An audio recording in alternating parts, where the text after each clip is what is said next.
प्रिय विद्यार्थियों, कैसे हो आप। आज हम कक्षा 11वीं वितान भाग 1 का तीसरा अध्याय आलो आंधारी पर चर्चा करने जा रहे हैं। आज हमारा जो मुख्य विषय है आलो आंधारी नामक पाठ है। इस पाठ की जो लेखिका है वे बी हालदार है और इस पाठ का अनुवाद किया है, जैसे कि आप सब जानते हैं, ये बांग्ला भाषा से है और बांग्ला से हिंदी में अनुवाद किया है प्रबोध कुमार ने। तो इसके अनुवादक हैं प्रबोध कुमार जी हैं। और विधा की जहां तक बात है, आत्म कथात्मक ये जीवनी है और इस जीवनी में एक महिला के संघर्ष की दास्तान है। एक पूरा जो संघर्ष है, उस संघर्ष के बाद सफलता की एक कहानी है और इस कहानी के पीछे क्या है, कोशिश, प्रयास, संघर्ष। और आपने सुना है कि कोशिश करने वालों की कभी हार नहीं होती और बिना कुछ के दुनिया में जय जयकार नहीं होती। तो बेबी हालदार स्वयं इसकी लेखिका है और बेबी हालदार द्वारा जो लिखित एकमात्र ये संग्रह है, एकमात्र ये उनकी आत्मकथा है जिसने उन्होंने स्वयं में लिखा है। तो इसके माध्यम से लेखक ने महिलाओं और विशेष करके जो घरेलू नौकरानी हैं उनके जीवन में किस प्रकार से संघर्ष आता है, वो अपने रोजमर्रा के जीवन को व्यतीत करने के लिए या 2 जून की रोटी के लिए कितना संघर्ष करते हैं, उस संघर्ष को दर्शाया है। साथ में महिलाओं के प्रति जो आमजन की जो संकीर्ण मानसिकता है उसको दर्शाया है। मनुष्य पुरुष प्रधान इस समाज में महिलाओं के साथ किस प्रकार से ज्यादतियां होती हैं, किस प्रकार से अत्याचार होते हैं, वो इसमें दर्शाए हैं। तो हम इसमें जो बेबी हालदार है वो सब प्रकार के संघर्ष से लड़ते हुए, संघर्ष करते हुए एक सकारात्मक सोच उसकी यही कहती है कि अंधेरे पर क्यों जलाएं, आओ एक दिया जलाएं। अंधेरे पर क्यों जलाएं, आओ एक दिया जलाएं। ये दिया जो बेबी हालदार ने जलाया, ये एक सकारात्मक सोच का था, ये एक संघर्ष का था। जीवन में जितनी भी ज्यादतियां हुए, अत्याचार हुए, शोषण हुए, उनको उन्होंने धैर्य पूर्वक सहन किया और आगे बढ़ती गई, जहां से उन्होंने अपने बच्चों का लालन पालन किया और अपने अंदर बैठा जो लेखक था उस लेखक के लिए बराबर प्रयास किया। और कहा है ना कि जिसका कोई नहीं होता उसका भगवान होता है और भगवान है किसी न किसी रूप में मदद करता है आदमी की। और इसके साथ ये भी आपने सुना है प्रिय विद्यार्थियों, हिम्मत का हिमायती राम, अर्थात जो हिम्मत करता है, आत्मविश्वास से लड़ता है, तो पूरी कायनात है, पूरी नेचर है, पूरी कुदरत है, उसके लिए काम करना शुरू कर देती है। ठीक ऐसा ही बेबी हालदार के साथ होता है। बेबी हालदार के जन्म के ऊपर हम जाएं तो इनका जन्म जम्मू कश्मीर के किसी गांव में होता है 1973 में। पिताजी है वो आर्मी में होते हैं। अल्पायु में ही माता का देहांत हो जाता है। मात्र 7वीं कक्षा तक ये स्कूल जाती हैं और घर की पारिवारिक स्थिति के कारण 7वीं क्लास में ही बेबी हालदार ने अपना स्कूल छोड़ना पड़ता है, पाठशाला से वंचित होना पड़ता है। मात्र 13 वर्ष की आयु में, अपने से डबल आयु में, दुगनी आयु के अधेड़ व्यक्ति से शादी हो जाती है और कुछ वर्षों के बावजूद अपने पति की जातियों के द्वारा उनके शोषण से के कारण वह घर बार को भी छोड़ देती है, बंगाल में चली जाती है। उसके बाद में अपने दोनों बच्चों को लेकर के दुर्गापुर आती है। दुर्गापुर से बात नहीं बनती है, पेट नहीं भरता है, काम नहीं मिल पाता है। फिर फरीदाबाद में जाना और फरीदाबाद से गुड़गांव में आना और गुड़गांव में घरेलू नौकरानी के रूप में, एक कामकाजी महिला के रूप में बेबी हालदार अपने संघर्ष को जारी रखती है। तो इसके द्वारा बेबी हालदार का जो संघर्ष है, उस संघर्ष के साथ साथ उन्होंने किस प्रकार से अपने अंदर की जो प्रतिभा है, योग्यता है, उसको भी जारी रखा। उसके अनुसार जब भी अवसर मिलता वो लेखन कार्य करती। तो इस प्रकार की ये आत्मकथात्मक शैली में लिखी जीवनी है। खुद बेबी हालदार ने इसको लिखा है। तो आइए हम इसके दर परत इसकी चर्चा करते हैं। सबसे पहले जो नामकरण है उसके ऊपर हम बात करते हैं। आलो आंधारी, ये बांग्ला शब्द है आलो आंधारी, और इसका जो अर्थ होता है वो है अंधेरे में उजाला। आलो आंधारी का अर्थ क्या है प्रिय विद्यार्थियों? अंधेरे में उजाला। और ये ठीक बैठता है, सही बैठता है। जैसा शीर्षक है वैसा ही आलो आंधारी का जीवन है। बेबी हालदार के जीवन में लगातार हर जगह तमस ही तमस है, अंधेरा ही अंधेरा है, कोई सहयोग करने वाला नहीं है। अपने छोटे छोटे बच्चों को लेकर के बेबी हालदार है वो निकल जाती है, एक शहर से दूसरे शहर, दूसरे शहर से तीसरे शहर, एक घर से दूसरे घर में इस प्रकार से अपने रोजमर्रा के जीवन को व्यतीत करते हुए, अपने जीवन के संघर्ष के एक एक दिन को कम करते हुए बेबी हालदार है वो आगे बढ़ती चली जाती है। एक घर में अपना काम करती है लेकिन वहां से गुजारा नहीं होता है, या घर के मालिक द्वारा उसको रुखसत कर दिया जाता है, काम से बेदखल कर दिया जाता है, फिर नए घर की तलाश, काम की तलाश, इस प्रकार से ये संघर्ष चलता रहता है।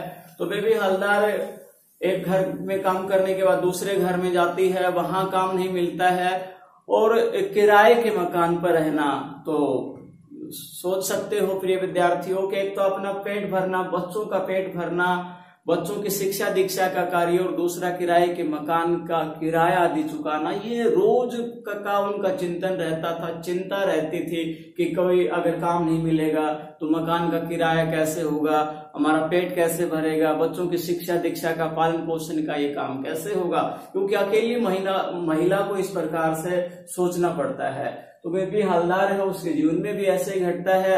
उसको एक परिवार में काम मिलने के बाद दूसरे घर में काम की तलाश है, कई दिन व्यतीत हो जाते हैं, लेकिन बेबी हालदार है वो चिंतित है कि काम भी नहीं मिला और ऊपर से महीना आने वाला है और मकान का किराया भी देना है। तो ऐसे में जो बेबी हालदार है उसकी मदद करता है पड़ोस का उसका जो जानकार है सुनील को पता चलता है कि बेबी को कोई काम नहीं मिल रहा है। तो बेबी के माध्यम से वो किसी के यहाँ पर काम के लिए जाते हैं जिनका नाम तातुस है। तातुस से सुनील है वो मिलवाता है।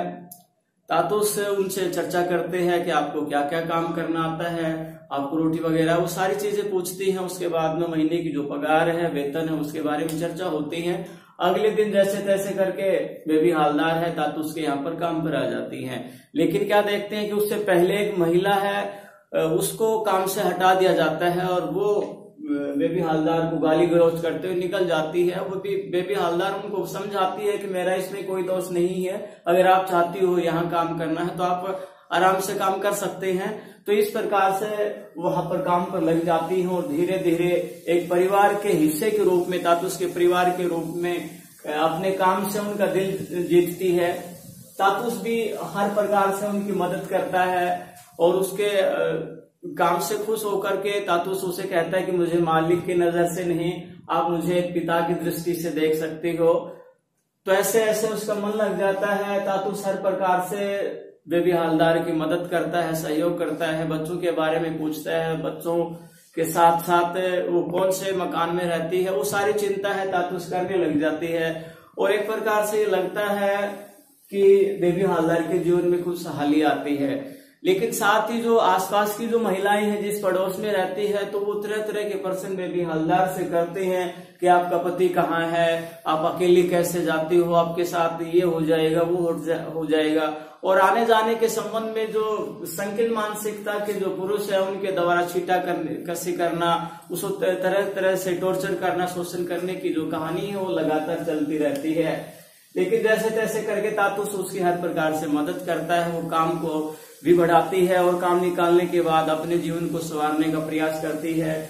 तातुस के सहयोग से उनके बच्चों को पढ़ाने का जिम्मेदारी भी तातुस उठाता है, उसको हर प्रकार से सहयोग करने का प्रयास करता है।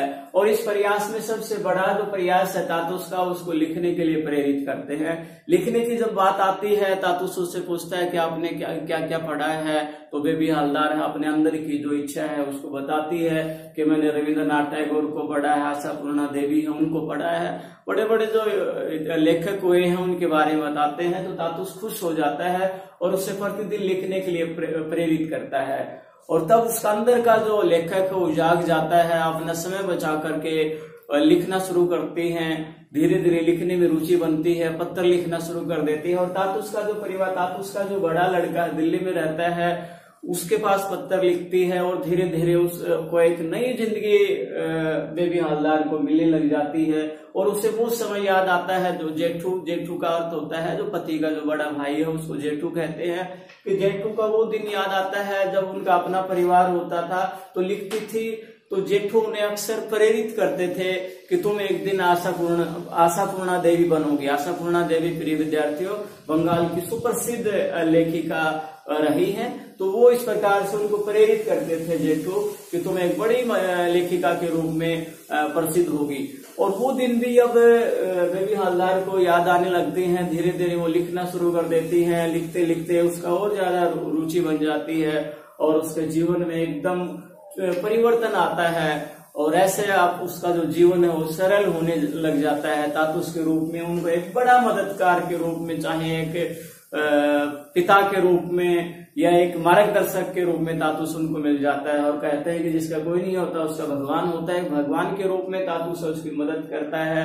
अन्य सहयोगी के रूप में सुनील कुमार जो हैं उसके जो पहचानने वाले परिचित हैं वो उनकी मदद करते हैं। और एक दिन क्या वाकया होता है कि सभी अपने काम में व्यस्त होते हैं। पोस्टमैन आता है, डाकिया आता है और कुछ एक पॉकेट में बंद उनके लिए कुछ सामान लेके आते हैं। वो सारा जो सामान है तातुस को यहाँ दे दिया जाता है। तातुस उसको बेबी हवलदार को दे देते हैं कि तो आपके नाम का है। और हवलदार उसको क्या देखती है, उस बंद लिफाफे में जो लेखिका है बेबी हवलदार है क्या देखती हैं कि एक पत्रिका है और उस पत्रिका में उनकी जो रचना है छपी है, उनका फोटो छपा है और नाम है बेबी हवलदार। और देखते ही एकदम खुश हो जाती है, खुशी के आंसू आ जाते हैं। अपने बड़े बेटे को दिखाती, वो भी खुश हो जाती है और सीधा वो जाकर के तातुस के चरण स्पर्श करती हैं और उनको पत्रिका दिखाते हैं। तातुस भी खुश हो जाते हैं और ये एक कामयाबी का जो सफर है वो इस प्रकार से पूरा होता है। तो इसमें बेबी हवलदार के जीवन के संघर्ष को लेखक ने दर्शाया है, लेखिका ने स्वयं उसको दर्शाया है। प्रबोध कुमार ने इनका अनुवाद किया है कि जब हमें अपने आप पर विश्वास होता है, भरोसा होता है तो हर कोई उसकी मदद करने के लिए चल पड़ता है। तो इस आत्मकथात्मक जीवनी से हमें जो क्या संदेश देना चाहता है लेखक, जो अनुवादक है, उसके ऊपर हम चर्चा करते हैं। मूल जो संदेश है बेबी हवलदार के जीवन संघर्ष का वर्णन करना है। अनुवादक का जो मुख्य उद्देश्य है, बेबी हवलदार जो कि बांग्ला के एक लेखिका के रूप में है और आज भी वो नौकरानी के रूप में गुड़गांव जैसे बड़े शहर में कार्यरत हैं। तो बेबी हवलदार के जीवन के संघर्ष का इसमें यथार्थ वर्णन किया है लेखक ने। दूसरा, आत्मविश्वास के साथ लगातार प्रयास करने पर सफलता अवश्य मिलती है। हम छोटे छोटे मेहनत से, प्रयास से टूट जाते हैं, नकारात्मक हो जाते हैं कि हमें कुछ प्राप्त नहीं होने वाला है। लेकिन जब हम आत्मविश्वास से कोई कार्य करते हैं, प्रयास करते हैं, बार बार प्रयास करते हैं तो एक दिन अवश्य सफलता मिलती है। और बेबी हवलदार का के इस जीवन से पता चलता है कि घरेलू नौकरानी अपना पेट भरते हुए, एक स्वाभिमान के साथ जीवन व्यतीत करते हुए अंदर का जो लेखक उसको मरने नहीं देती हैं और उसके लिए लगातार प्रयास करती हैं और एक लेखिका के रूप में चर्चित होती हैं। तो लगातार प्रयास के द्वारा सफलता को यहाँ दर्शाया गया है। अगला इसमें जो मुख्य बिंदु दिया है लेखक ने, महिला वर्ग पर हो रहे अत्याचार, शोषण व संकीर्ण मानसिकता को भी प्रकट किया है। बेबी हवलदार है, उसके द्वारा खुद महिलाएं हैं, उन्होंने तरह तरह के आरोप लगाए हैं कि बिना पति के अकेली रह रही है। तरह तरह की छीटाकनी, तरह तरह से व्यंग्य महिलाओं के द्वारा उसके ऊपर किया जाता है। और सुना होगा कि महिला द्वारा ही महिला के ऊपर अत्याचार ज्यादा होते हैं, महिला का शोषण करने वाली महिला स्वयं होती है। ये बात भी यहाँ सत्य सिद्ध हो रही है। दूसरी, पुरुषों की जो संकीर्ण मानसिकता है उसको भी यहाँ पर दर्शाया है। बड़ी जो बात है इसमें, जो सफाई सेवा और विशेष करके घरेलू जो नौकरानी है उनका जो जीवन है उसमें कितना दयनीय अवस्था है उनकी, कितना संघर्ष करते हैं वह इज्जत आबरू को, प्रतिष्ठा को बचाए रखते हुए अपने पेट भरने के लिए रोज संघर्ष करती हैं, एक घर से दूसरे घर में सेवा के काम में वो कार्य करती हैं, अपने जीवन में को आगे बढ़ाती हैं, उस संघर्ष को भी यहाँ पर दर्शाना चाहता है लेखक। और उसके साथ साथ इस प्रकार की जो घरेलू महिलाएं हैं उनके जीवन स्तर को ऊंचा उठाना इस कहानी का मुख्य उद्देश्य है। जो तातुस ने जो मदद की है, इस प्रकार से हमें ऐसे महिलाओं की मदद करनी चाहिए। और एक बड़ा संदेश लेखक यहाँ देना चाहता है महिला सशक्तिकरण के बारे में। आज जो भारत सरकार का जो मुख्य नारा है बेटी बचाओ बेटी पढ़ाओ, एक महिला सशक्तिकरण का जो नारा है, उस बात को, उस उद्घोष को, उस संदेश को भी बेबी हालदार है वो पूर्ण कर रही हैं। लगातार संघर्ष के साथ साथ महिला सशक्तिकरण के रूप में भी बेबी हालदार है वो प्रसिद्ध होती हैं। तो ये जो संपूर्ण जो आत्मकथात्मक जीवनी है बेबी हालदार के संघर्ष पर आधारित है। ये पाठ, ये कहानी आपको प्रिय विद्यार्थियों समझ में आई होगी। तो हमें इसमें यही है, इसके मूल में प्रेरणा कि हमें अपने उद्देश्य के लिए लगातार संघर्ष करना है और जीवन की जो बाधाएं हैं, जीवन के जो संघर्ष है, कभी परास्त नहीं होना है, उनसे हार नहीं माना है, आत्मविश्वास से आगे बढ़ते रहें, चरई बेती चलते रहें, एक दिन मंजिल हमें अवश्य मिलेगी। इस प्रकार का इस कहानी का मुख्य संदेश है। तो इसके जो मुख्य पर्सन हैं उनके ऊपर आप चर्चा अवश्य करेंगे।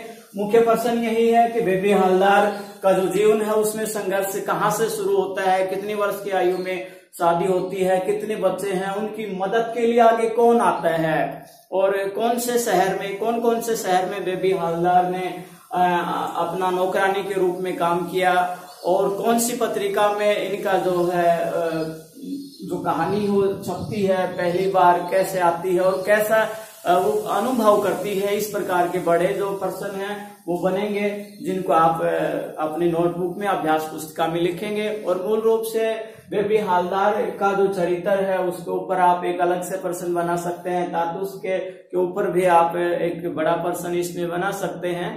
तो इस पाठ के प्रश्नोत्तर के ऊपर आप चर्चा करेंगे, अपनी अभ्यास पुस्तिका में लिखेंगे। आज के लिए इतना ही। जय हिंद, जय भारत।